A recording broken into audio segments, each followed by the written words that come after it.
We'll get to what's going to happen on Sunday in a second. Let me start with what's going to happen tomorrow at Lenovo Center, as they will clear the ice for a day and they'll let the guys play some basketball. NC State,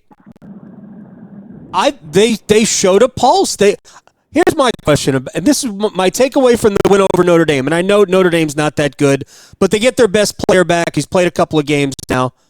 My question is, shouldn't State be a little bit better than they are? They don't have a go-to guy, but shouldn't they be a little bit better? Yeah, I mean, I think it's fair to say that you can expect a little more from this group, especially with the experience that they had last year and bringing players back from that team. But yeah, I mean, I think, the one thing that you could say this team was missing over the summer, as, emerging sort of from recruiting and transfer portal was kind of a volume scorer. And, I think there were some hopes that Mike James might fill that role a little bit. Maybe Marcus Hill, because he did score a lot at Bowling Green. But it hasn't really happened. And that hurt them in the late minutes of important games early in the season. That I think Kevin Keats's intention was to sort of force that role upon Jaden Taylor, but I don't know that that's what he's best at. I think he's a great player and a good defender and useful, but I don't know that that's going to be a recipe for success necessarily. But I think what we saw late in the game against Notre Dame was one, Notre Dame taking some bad shots, right? It helps. Sure. It helps when your opponent cooperates. But number two, I feel like they move the ball around a little bit, and they're getting a little more comfortable with the idea that, if you're Ben Middlebrooks, if you're Breon Pass, you might have the ball in your hands in the last 10 seconds and have to make a play to bail I don't want to say bail your team out, although that's what happened, but you might have to make the play to win the game. And I think, what we've seen with Kevin Keats's teams to a certain extent over the years, we certainly saw it last year, is they tend to get better. And in the modern college basketball age with the turnover that we routinely see, a lot of teams are that way. So I think there is still some learning for this team to do. There's still a learning process for this team to undergo. I think the sum of the parts is better than what we've seen so far. But I also think, it's always the guy you don't have. They really miss Mo Diarra's rebounding. And that was really kind of where they took off last year, is when they figured out that, hey, this is our versatile guy. This is our tight end who can do a little bit of everything. And they've missed that a little bit this year. But that said, they've got guys who can get hot. Certainly Carolina's had its issues. It's a very winnable game for NC State. And they've gone through a couple games against Florida State, against Notre Dame, where they have had to pull it out late. And so they are, I think, to a certain extent, figuring it out in a way that they didn't against, Purdue or the other games early in the season where they couldn't. And Notre Dame also helped North Carolina out in the game at South Bend because, I mentioned this, in real time, and I talked about it on the radio, is that Burton, who is clearly Notre Dame's best player, with 2 timeouts in his pocket, decided not to call one of them with 30 seconds left when he was trapped under the basket, and he tried to make a play and ended up being a turnover, and that leads to the layup by Cadeau, and then ultimately the 4-point play by Cadeau. Elliot Cadeau had 10 points in the game, 6 of them in the last 30 seconds, and walked away a hero. It was great for him, great for North Carolina, but really an unforced error by Notre Dame, who by the way, they will complete the triangle trifecta on Saturday at Cameron Indoor.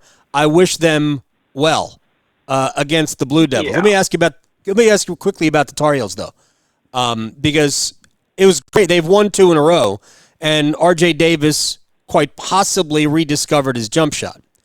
But what are your thoughts on the bigger picture with the Tar Heels? Well, I think, again, this is a team that's less than the sum of its parts. It's hard when your 5 or 6 best players are all guards.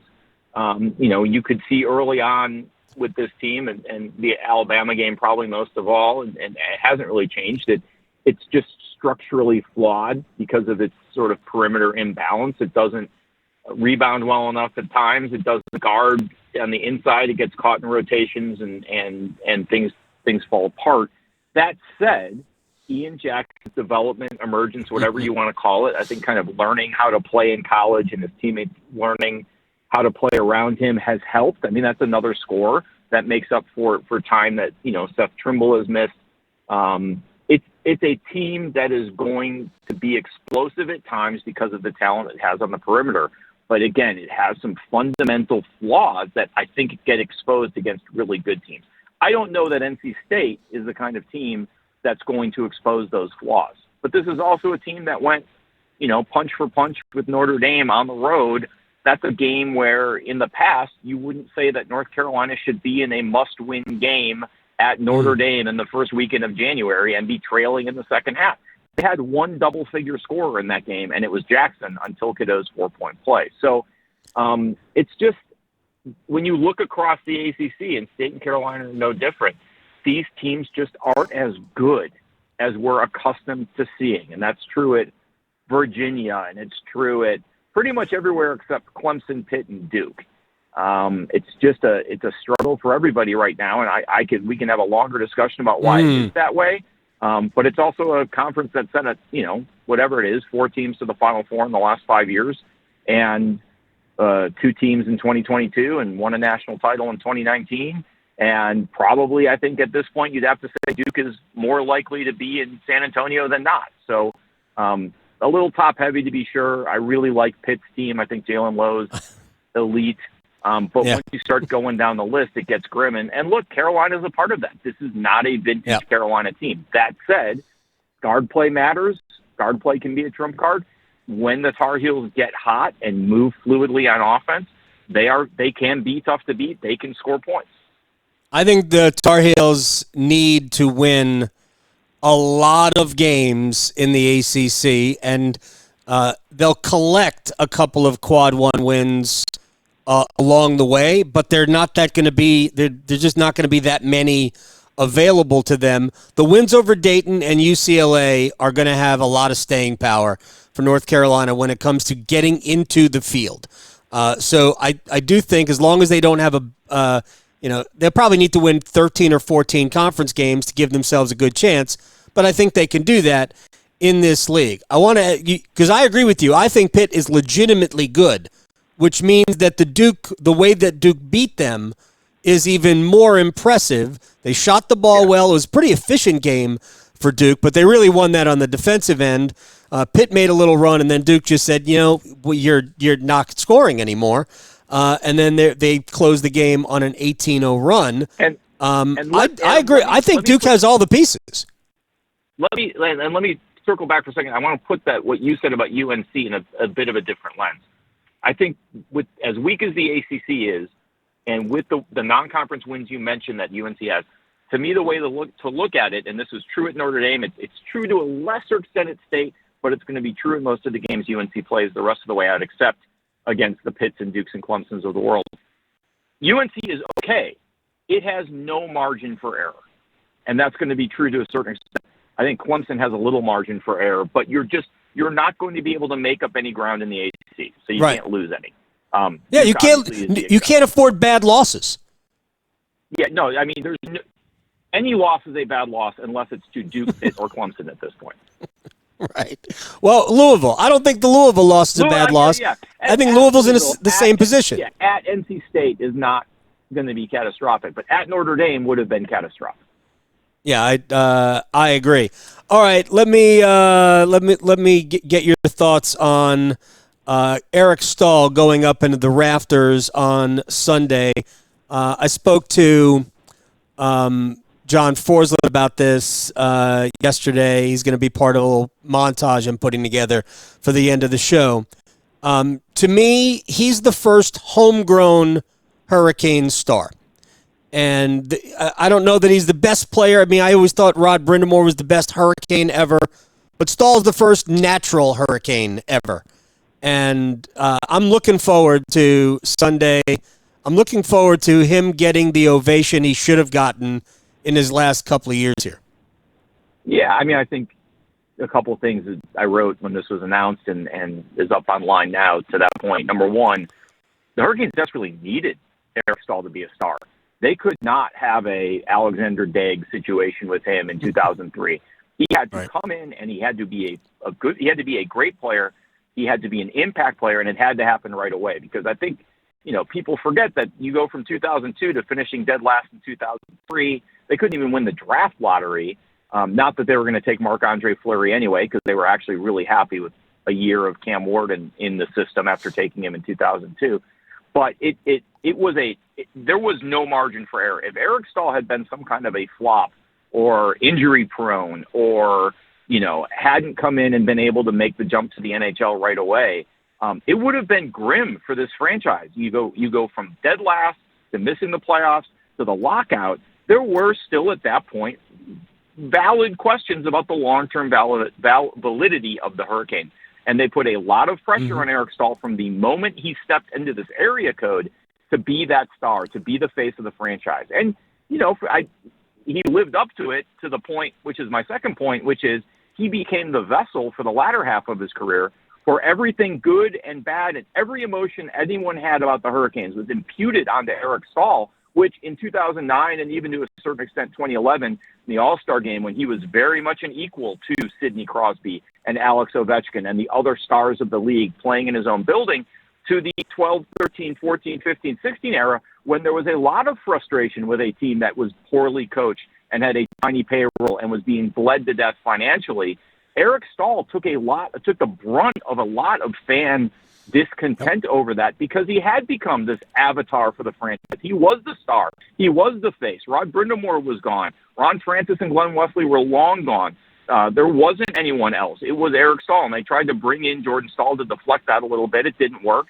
It wasn't until the team was sold and Rod Brindamore gets promoted as coach, and you have all this young talent that's allowed to finally flourish, that the Hurricanes did turn the page from that era. But because of the way it ended, and because, it sort of petered out till he was traded to the Rangers, he didn't get that sort of encomium that he's going to get on Sunday. So, to me, this is very much a closing of the circle. It's a bridging of these two eras. You kind of go from the guys who came from Hartford like Wesley, or signed early like Francis, or got traded in early like Brindamore, and they built the foundation, and they kind of turned it over to Eric Staal to perpetuate, which he did as long as he could until everything sort of, crumbled around him. And then you have this rebirth in 2018 when Peter Karmanos finally sells, and you get an owner who's willing to, put an actual NHL team on the ice.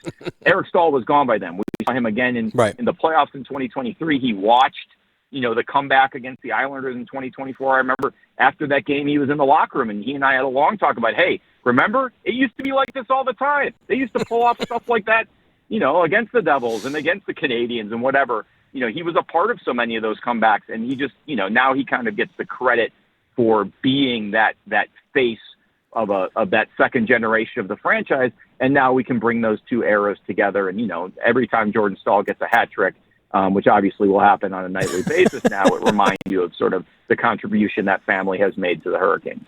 See, I thought you were going to say an angel gets its wings. See, I really did. I thought you were going to say that. Every time Jordan Staal gets a hat trick. Two as a Hurricane. Before I say goodbye, was last night the worst first 12 minutes of hockey you have ever seen played by a professional team? To quote Mark Gottfried, they got to guard us too, pal, but in the inverse. I mean, they're playing a good team. If you're not at your best, you're going to get exposed. I mean, the Hurricanes do that to teams all the time.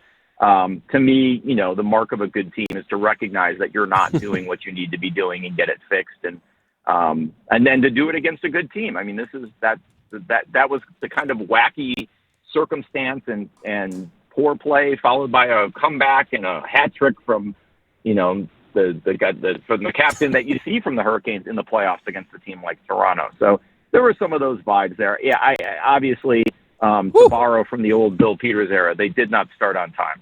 No, Rod Brindamore called it a beer league game in the first period. He said, we'll see that on Monday. Little slapdash to get it kicked off. Oh, my gosh, it was bad. Hey, good luck with the, I'm guessing, the David Moyes era on Merseyside. Is that what I'm to believe? God damn it. And we'll talk about that at another time. You know what? I will say this. No one cares about Everton, obviously. No one in most of England doesn't care about Everton. The comparison I would give people is Everton just fired Bill Peters and brought back Paul Maurice. And think about how you would have felt about that in 2018. I don't know, Paul. I like Paul Maurice. David Moyes is competent. But another dance with Paul Maurice. There's a sense of we know what's in the box. Good luck, Luke. I'll see you up on the 5th floor or the 7th floor, as you like to call it. All right, man. Take care.